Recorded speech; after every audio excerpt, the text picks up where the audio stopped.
بسم اللہ الرحمن الرحیم۔ پرانے وقتوں کی بات ہے جب کسی قصبے میں ایک ہندو اور مسلمان آمنے سامنے رہتے تھے۔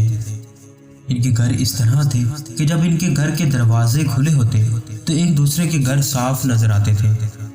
معاملہ کچھ یوں تھا کہ مسلمان کے پاس مال و دولت تھی جبکہ ہندو غریب دہاڑی دار شخص تھا۔ مسلمان کی بیوی خوبصورت نہ تھی جبکہ ہندو کی بیوی خوبصورت تھی۔ مسلمان شخص ہندو کی بیوی پر نظر رکھتا تھا اور بہانے بہانے سے اس کے گھر میں جھانکتا رہتا تھا۔ ایک دن ہندو کو مسلمان کی نیت کا علم ہوا تو اس نے اپنی بیوی سے کہا کہ پڑوسی مسلمان تم پر گندی نظر رکھتا ہے۔ میں اس قدر غریب اور کمزور ہوں کہ اس کا مقابلہ نہیں کر سکتا۔ تم اپنا سامان باندھو، میں تمہیں تمہارے میکے چھوڑاتا ہوں۔ محنت مزدوری کر کے کہیں اور گھر خریدوں گا تو پھر تمہیں واپس لے آؤں گا۔ ہندو کی بیوی مان گئی اور وہ دونوں سامان باندھ کر روانہ ہو گئے۔ مسلمان شخص جب واپس آیا تو گھر کو تالا لگا ہوا تھا۔ پوچھنے پر معلوم ہوا کہ وہ تو جا چکے ہیں۔ اس نے تلوار اٹھائی اور ان کے پیچھے روانہ ہو گیا اور ان کو جنگل میں جا ملا۔ اس نے جا کر ہندو سے کہنا شروع کیا، بھائی تو دہاڑی دار شخص ہے، اپنی بیوی کو میرے ساتھ بھیج دے، میں چھوڑ آتا ہوں، تو جا کے کام کر۔ ہندو نے منع کیا تو اس نے اصرار شروع کر دیا۔ اب غریب تھا بیچارہ ہندو، اس نے کہا چل تو کوئی ضمانت دے۔ مسلمان نے کہا بھائی ادھر تو یہی جانور وغیرہ ہیں، میں کس کی ضمانت دوں؟ ہندو نے حضرت غوث اعظم رحمۃ اللہ علیہ کے بارے میں کافی سن رکھا تھا۔ کہنے لگا کہ تو حضرت غوث اعظم کو اپنا ضمانتی بنا اور پھر میں تمہارے ساتھ اپنی بیوی کو بھیج دوں گا۔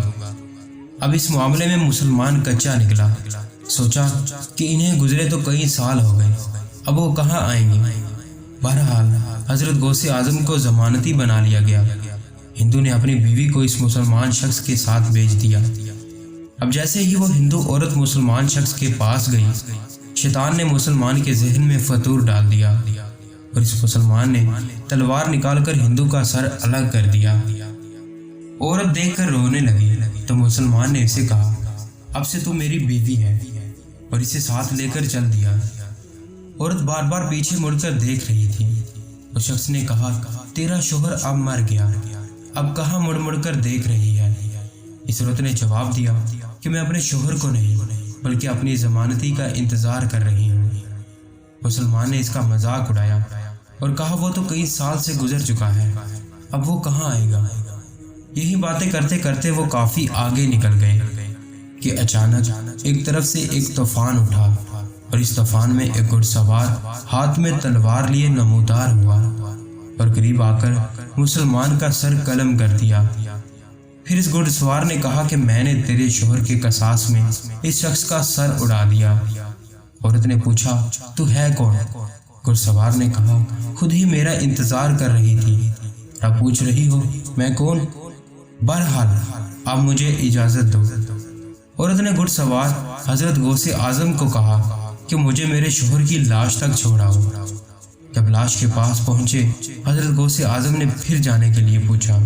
اس عورت نے کہا جانے سے پہلے ایک چھوٹا سا کام اور کر دیجئے، یا تو مجھے تلوار سے قتل کر ڈالیے یا پھر میرے شوہر کو زندہ کر کے میرے ساتھ بھیج دیجئے۔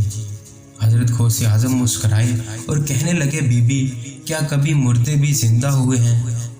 عورت نے کہا تم وہی ہو نا جس نے 11 سال بعد دریا میں ڈوبی پوری بارات کو زندہ کر کے باہر نکال دیا تھا، تو تم میرے شوہر کو کیوں نہیں زندہ کر سکتے؟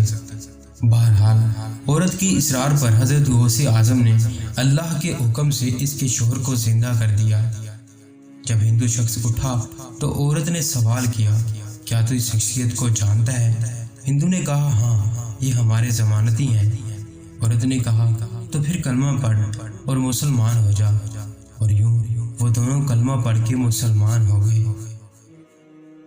دوستوں مزید دلچسپ اسلامی واقعات اور معلومات کے لیے چینل کو سبسکرائب کر لیں اور بیل آئیکن کو دبانا مت بھولیں۔ شکریہ۔